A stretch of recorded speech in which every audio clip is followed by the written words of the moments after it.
Let's talk. Please put your hands together for Director General of Advantage Austria, Michael Otter. Hello, welcome. As the host of Afrigate Day 2025, what are your key takeaways? Well, obviously it was, when we talked about the marathon and the sprint, I think it's pretty much summarized when we all do business in Africa. But there was a second thing. So we spoke a lot about the marathon and sprint already, and we probably will during the whole day. But I think it was for me, at the end of the presentation, it was Africa is a candle which needs to be, which has never been ignited. And this summarized for me beautifully, because I think we have to change also the narrative and talk about Africa. I was recently traveling back from Asia, and at the airport there was The Economist, one of the last editions of The Economist, and there was a special part of it. They say the Africa gap. And basically it was again the story, the gap is widening and it's all challenges and problems, and there's a lot of things to be done.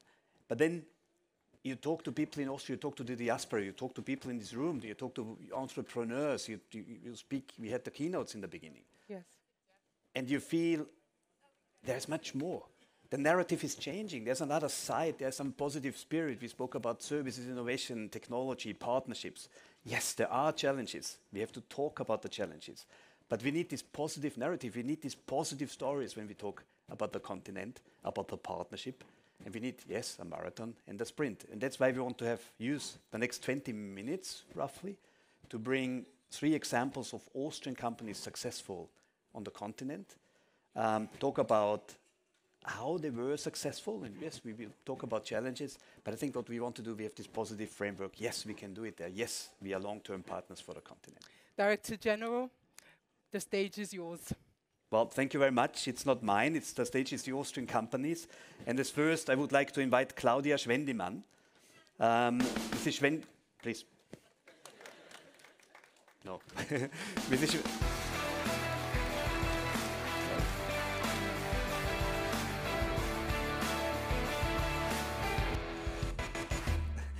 Mrs. Schwendimann is Executive Director at Österreichische Staatsdruckerei, a state printing house. A company which is basically, I may summarize it in the identity for everyone, which is one of the SDGs, one of the social development goals. You're working with highly secured ID documents, produce of passports, also field of digital apps.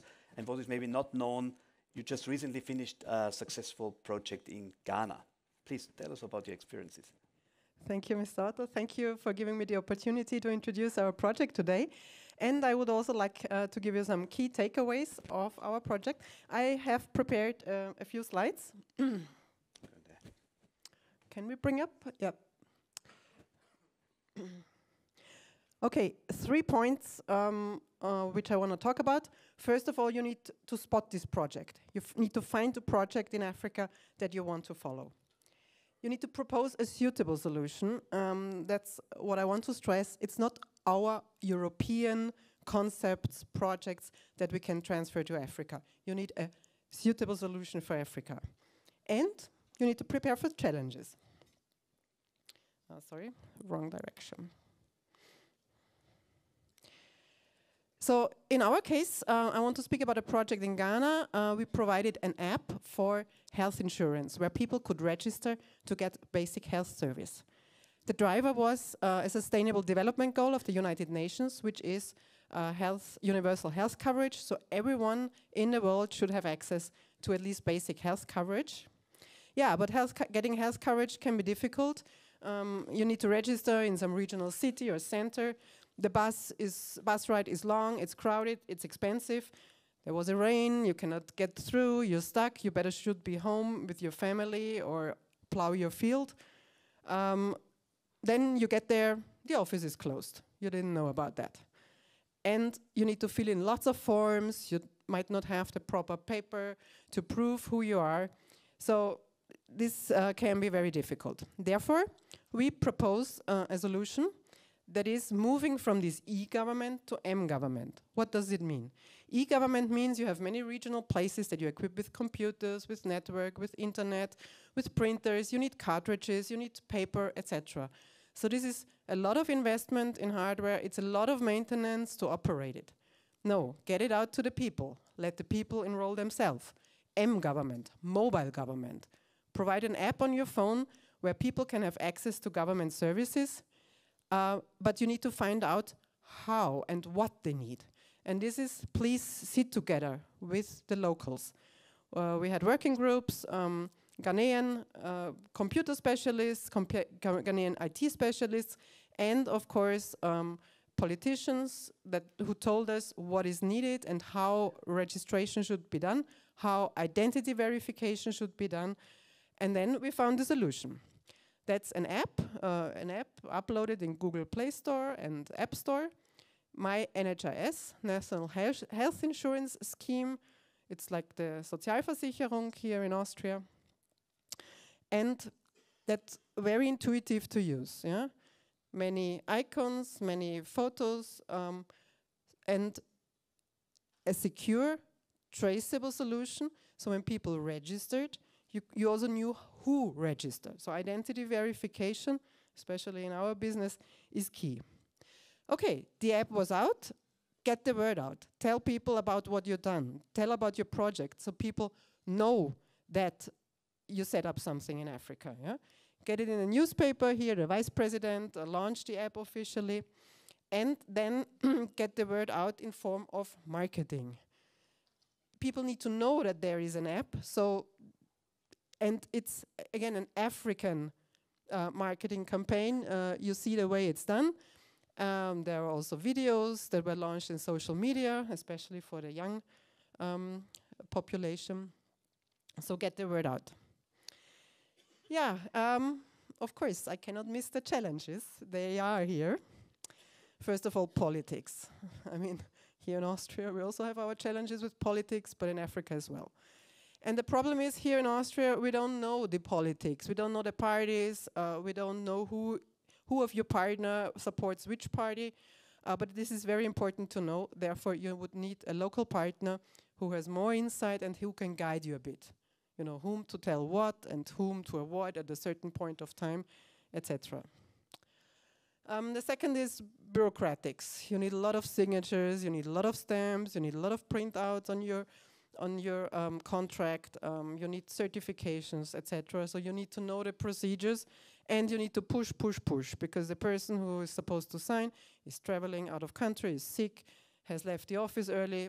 There are 1,000 excuses. So you need someone on the ground who chases this bureaucratic burden. And then, of course, there's competition. In our case, you can guess who the competitor might be. There's also a national health insurance card.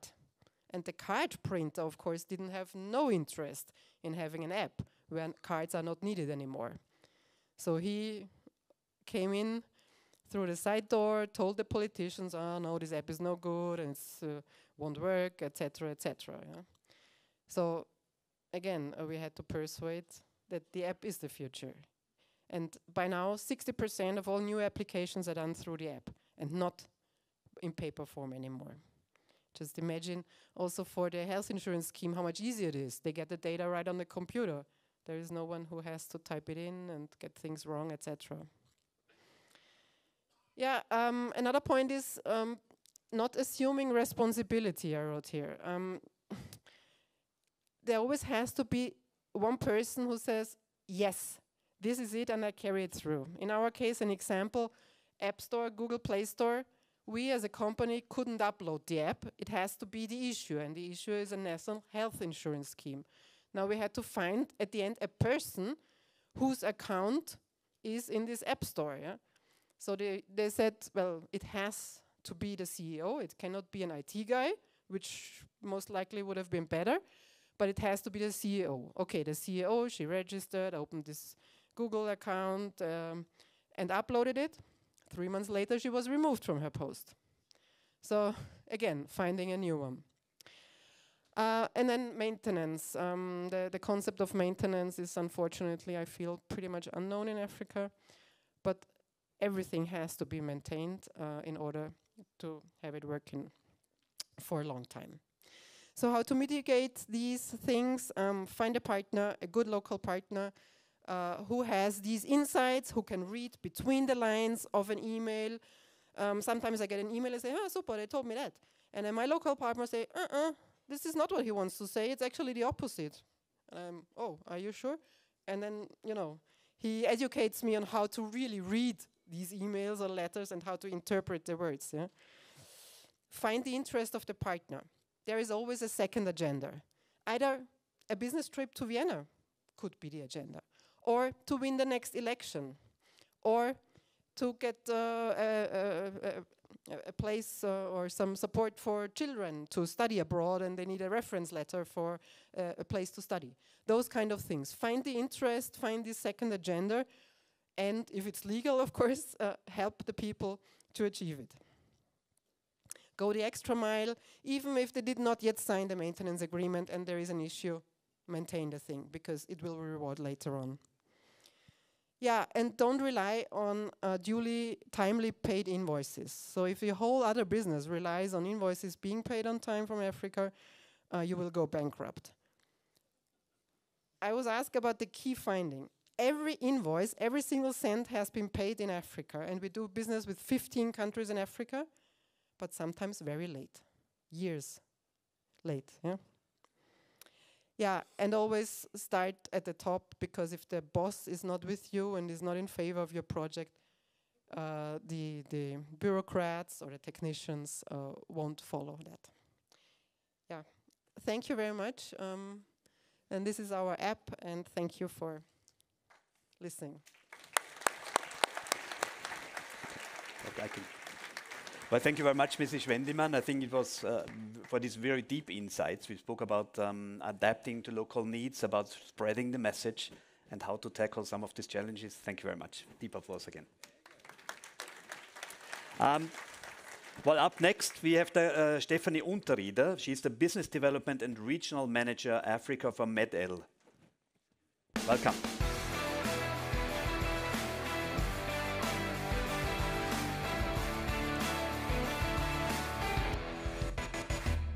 Well, MED-EL is a company, is a pioneer in hearing solutions. MED-EL is coming out of Innsbruck in Tyrol.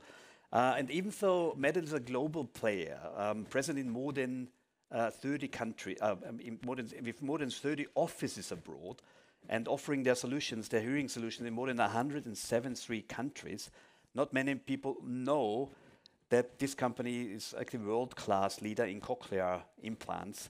And I heard you personally, the last 2 years were effortlessly traveling Africa and promoting the company there and pushing the companies there. Please tell us your story. Thank you very much for your kind introduction, Mr. Otter. My name is Stephanie Unterrieder, and I'm the Regional Manager for Africa at MED-EL. And very briefly, so the company MED-EL is the global leading provider for hearing implant systems, and we are headquartered in Innsbruck with an approximate yearly turnover of 400 million euros. So MED-EL products are actually the only medical device on the market that can restore a human sense, which is the sense of hearing. So our products come into place if ordinary hearing aids are no longer enough. So we serve patients and individuals with severe to profound hearing loss that are, for example, born deaf.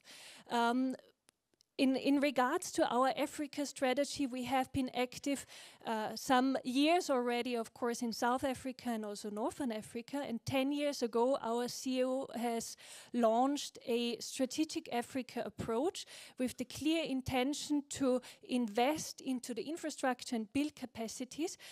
Because why was Africa so interesting for MED-EL at that time? Because we know that from the prevalence rate, hearing loss and deafness is very, very common in the African region. However, at the same time, we knew that we have a tremendous market potential serving all those individuals with MED-EL products in order to restore their hearing. but we knew about the huge challenges. We know that often healthcare systems, especially public hospitals, are very much underfinanced, and we have been very much aware that we start from scratch in terms of providing those products to healthcare professionals such as ENT doctors, speech therapists and audiologists, because it was also absolutely a new procedure for them. So we have invested a lot in capacity building, infrastructure building, and here we have been very clear that every African country is different. So we have invested a lot in understanding the capabilities and the resources of each of the countries, and also the regions within the countries. And that led to the fact that our CEO decided to have our own dedicated team headquartered in Innsbruck, being responsible for sub-Saharan Africa. So now on the ground we have 3 teams for West Africa, East Africa and South Africa that manage our sub-Saharan African operations. And here it's about right partner selection and finding the right local talents. So we have managed over the last 10 years to be present in 25 African countries, whereas 20 of them are located in sub-Saharan Africa. And of course it was a lot of work the last 10 years. We have invested time, money, efforts to find and identify the right local distributors and service provider who believe in the same mission. We want to overcome hearing loss as a barrier to communication and quality of life, and partners that want to go that extra mile with us. So finding the right partner and understanding the environment and acknowledging that every African country is different in its opportunities is very important. The last element I want to clearly mention is that our business practice is to be a reliable but at the same time very flexible partner. So of course we have to listen to our partners, what is meant between the lines, and we have to seek as a sprint the window of opportunities, but at the same time doing business in Africa you have to be very persistent. So we know that there is no quick win, as many of you have been active already in Africa. We know that things often happen so-called pole. So we have to take time for wins that we want to do. Another very important factor is, of course, from our perspective in the healthcare sector, that we have focused on different financial streams and windows of opportunities. So we have started in the private sector. We have also a lot of cooperations with the military, for example, and now we are in a phase where we want to also enter and engage with the public authorities and hospitals in order to provide more access to hearing technologies in our case. Yes, so I think the MEDA success story has been one of a lot of efforts, and this is very clear that we have invested 10 years in order to bear the fruits now. So as I said, there are no quick shots, and I think the motto of today is clear. Doing business in Africa is a marathon and not a sprint, which I would largely agree. However, I think this day is a very good momentum to work together to drive the Austrian flag together with our partners in the African continent and make us more visible and use the chances, because as a personal experience I can say it's a wonderful work and a lot of possibilities that can happen. Well, thank you very much.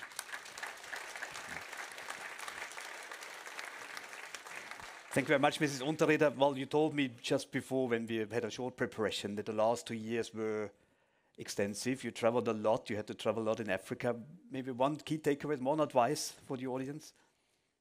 Yes, so as I told you, the last 2 years have been quite intensively with traveling, and this was a very clear strategy from MEDA to build local teams that we have trust and that we have a very good relationship.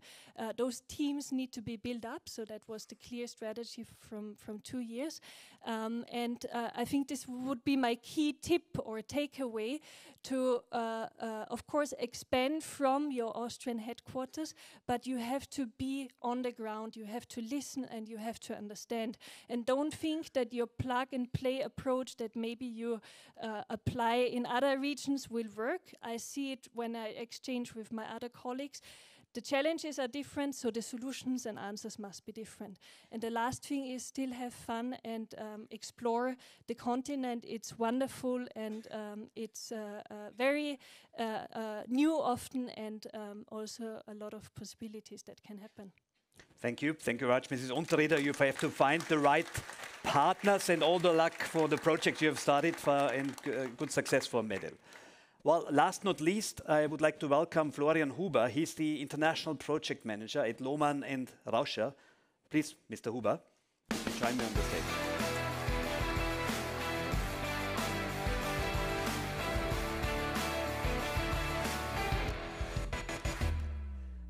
Lohmann and Rauscher is a leading international producer and supplier of medical devices and hygiene products. The company has a portfolio of more than 16,000 products and services worldwide in the area of, if you don't know, wound management, bandages, supports, and set system for hygiene and health, and is active worldwide. What is very interesting, you recently inaugurated a production facility in Ethiopia. Please tell us about your experiences. Thank you. Excuse me.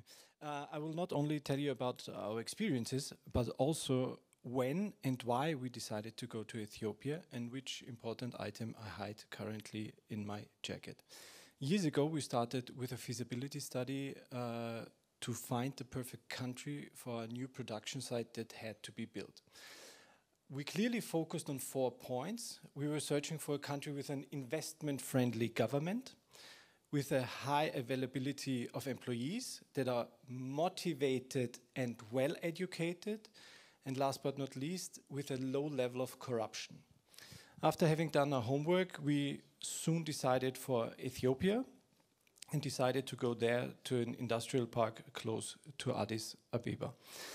There we had marvelous support from the management team of the industrial park, and they supported us in the establishment of our Ethiopian subsidiary that was founded in under 2 days. Really, really quick, and way quicker than in most European countries. Like mentioned before, just this very month, we started with our regular production on site, in our own production site, sorry, where we are currently employing 100 blue-collar workers, consisting of 90% of women, and 50 white-collar workers in our management team, consisting 50% of women. What we love to see is that every woman in a leading role is highly accepted and appreciated throughout the team. Talking about production site, building up a production site, you have to train the employees. We did that together with GIZ. GIZ did the training on the soft skills, and we did the training on the technical skills, on our latest production methods, and on our new machines that were built up in our production site. We knew that we have to face many challenges, and we also knew that we have to have a long breath to go the full marathon of bureaucracy, like you have heard before from my 2 speakers that held their presentations before. We have subsidiaries in Africa, but when we founded our Ethiopian, we were really, really surprised for the love of one item, which brings me to the item I have hidden here to you. I hope you can see it. It's a stamp. We were so surprised how Ethiopian registry offices are in love with their stamps. There's not a single document that not has to be printed out, stamped, sealed, copied, stamped, sealed again, at least once per page. But we realized this challenge. We found a solution. Our local management teams. We strictly rely on local, well-educated Ethiopian management employees, to stress this word again. We don't hire experts. we made the experience that we can progress fastest if we rely on local, well-educated people. And a fact that clearly can be seen all over Africa. Young, well-educated people striving to bring their country forward are your key to success. As company that comes from a relatively small country, which Austria is on a global scale, coming to Ethiopia and being the first company to produce their own medical devices in their own production site, we knew we had to face many firsts, challenges in logistics, in infrastructure, and even in regulatory affairs. But even here, our local management team supports LNR at best, and without them, we would not be able to be there where we are at the moment, and that is a starting production site. We also clearly know that we have to be seen. We have to be seen and to be attractive for employees. We are a relatively small company, and this brings me to employer branding. We have to market LNR in Ethiopia. In many countries, we are not that well known. That's the way it is if you're going in a B2B production site. But employer branding and bringing the best people to you is from utmost importance if you want to have production on site in a foreign country that hits the regulatory topics to be sold in all the world. And as Lohmann and Rauscher is still a family-owned enterprise company, we not only market our family values and our family structure, but we also live it.